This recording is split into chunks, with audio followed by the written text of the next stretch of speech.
I think after a person has passed away, there are two images that come to your mind. One is the image that you have of the first time you heard that that person had died or passed away. And the second is an image of what you believe was your most favorite or best memory of that person. That memory of mine would be of Clay Reuter sitting at the back of the church on that back pew, short one right in the middle.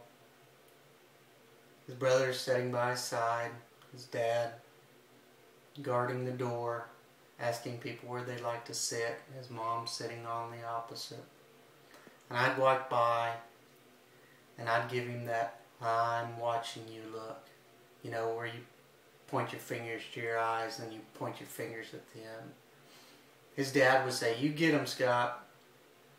He thought I was watching out for him. Clay didn't need any watching out for him. He had God to do that for him.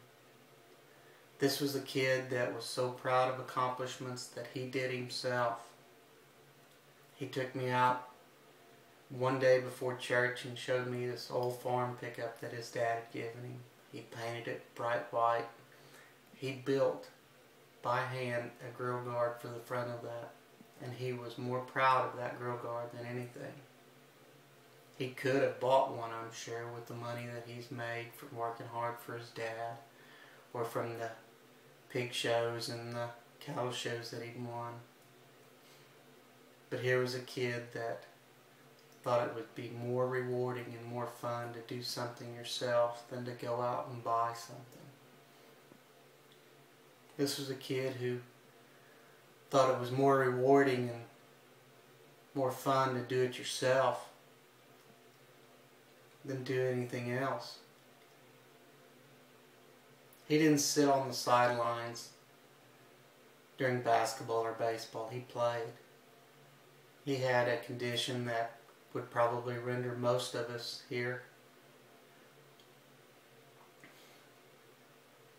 on the bench or in the cheering section.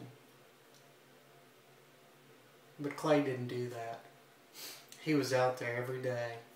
I remember him playing basketball at Maple School. I remember seeing his pictures in the paper. I remember seeing him with his hogs and his cattle.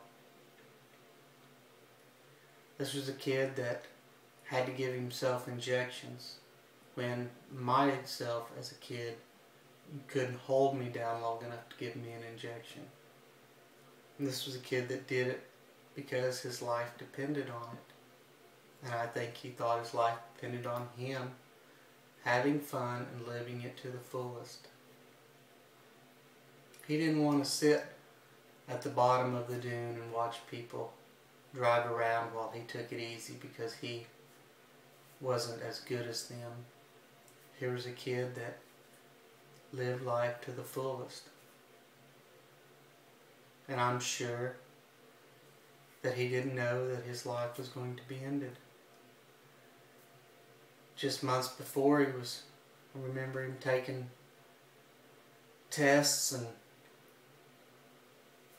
all kinds of medical treatments so that he could get a kidney, so that he could live longer. And I don't know if he would have done it any different that day if he had known what was at the bottom of that. But he never let that stop him. He never let fear or his situation keep him from doing something that he loved. I can see him in heaven. When I close my eyes, he walks by. He gives me that "I'm watching you" look. Points his fingers at his eyes and then points towards me. And my dad says, "You get him, Clay." Because he knows I need someone watching over me like Clay Reuter. He was a good kid. He was a good man. I know he was a good son. And a good brother. And a good friend. And I'll always remember when I heard, and I will always remember him sitting in the back of the church.